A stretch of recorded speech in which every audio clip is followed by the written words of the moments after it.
Et on va parler de la spasmophilie qui toucherait près de 10 millions de Français. Pourtant, cette maladie n'est pas reconnue à travers le monde. C'est ce qui me surprend le plus, docteur Kierzek. On va essayer de la définir. Mais en fait, quand on cherche à maladie à travers le monde, on ne trouve pas spasmophilie. C'est pas une maladie. Pourtant, c'est une vieille maladie qui a été décrite en France. C'est la spasmophilie, la tétanie. Ça a été décrit par Corvisart, qui était un descendant du médecin de Napoléon, qui avait décrit cette maladie au 19e siècle comme étant une crise ayant des symptômes. On appelle ça spasmophilie parce que vous avez les muscles qui se spasment. Et un des signes qu'on appelle, allez, je vous donne un mot compliqué, pathognomonique, c'est-à-dire que le signe spécifique de la crise de spasmophilie, c'est d'avoir les mains qui se raidissent, un peu comme en main d'accoucheur. Alors là, on peut imaginer un spasme des mains, les doigts qui se rapprochent, qui se contractent vers la paume, un peu comme un médecin accoucheur viendrait mettre ses mains pour recueillir le bébé. Eh bien, ce signe-là, c'est assez spécifique de la spasmophilie. C'est pour ça qu'on appelle cette maladie spasmophilie, qui n'est effectivement pas reconnue dans la classification internationale des maladies. Vous dites maladie. La fameuse classification, ça s'appelle la DSM. Alors, il y a plusieurs numéros, DSM-4, DSM-5, et c'est vrai que le mot spasmophilie n'y est pas. Par contre, c'est classé dans troubles anxieux, attaques de panique, et la spasmophilie, dans l'immense majorité des cas, ce sont des symptômes qui sont un peu psychosomatiques, qui sont des symptômes liés à une attaque de panique, liés à une anxiété généralisée. Et c'est-à-dire que c'est psychologique ? C'est-à-dire que dans la majorité des cas, le facteur déclenchant est psychologique. Alors après, il faut se méfier parce qu'il y a des crises de tétanie ou de spasmophilie qui sont liées à des troubles sanguins, et notamment la fameuse hypocalcémie ou l'hypomagnésémie, un manque de magnésium, un manque de calcium. Et c'est pour ça que sur des crises récurrentes, il faut toujours faire une prise de sang, un ionogramme sanguin pour aller vérifier qu'il n'y ait pas un trouble métabolique.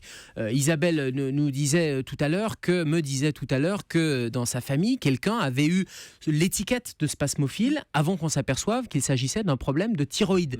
Donc il faut toujours faire attention à dire ah non, c'est anxieux, c'est rien du tout, c'est pas une maladie, c'est psychosomatique, alors que dessous il y a un trouble sanguin ou il y a une réelle maladie. C'est rare, mais ça existe. Mais quels sont les signes alors qui définissent la spasmophilie ? Alors, la spasmophilie, c'est un trouble un peu généralisé qui se manifeste par des spasmes, par cette fameuse main d'accoucheur, par une hyperventilation. C'est très impressionnant la crise de spasmophilie parce que c'est quelqu'un qui va être à une table ou être dans un environnement un peu stressé et qui d'un coup va vous dire j'ai du mal à respirer, ça va pas, je vais mourir, une sensation de mort imminente qui peut être vraiment très impressionnante, une hyperventilation, c'est-à-dire la fréquence respiratoire qui va augmenter et qui va entraîner un cercle vicieux.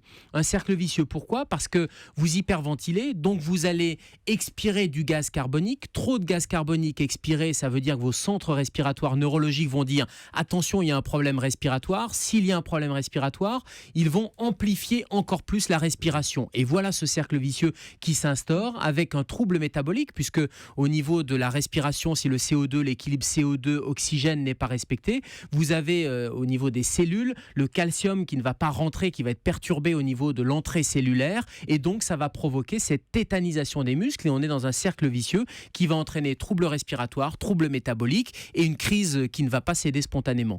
D'où le fameux coup du sac plastique, vous en avez peut-être tous entendu parler, mais quelqu'un qui fait une crise de tétanie ou de spasmophilie, on l'a fait respirer dans un sac plastique. Je dis on l'a fait respirer parce que c'est souvent des jeunes femmes qui font ces crises de spasmophilie.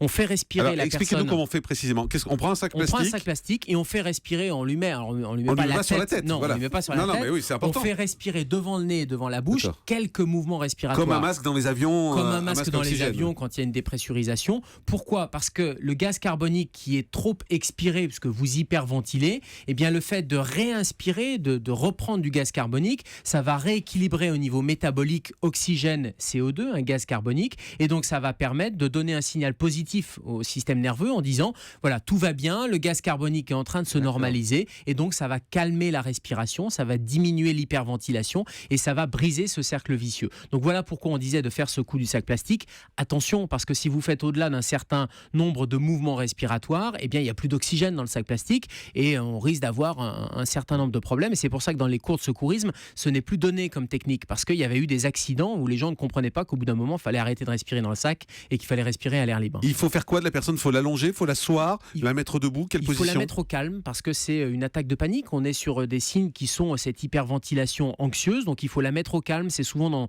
la crise se déclenche dans un environnement un peu quand il y a du monde, quand il y a un environnement de stress, donc il faut plutôt la prendre à part, la calmer, respirer calmement. Le sac plastique, ça a aussi un effet psychologique, c'est-à-dire que ça a un effet de je m'occupe de toi, je suis en train de prendre prendre en compte ta détresse, qui est une détresse physique et psychologique. Il y a vraiment les deux termes.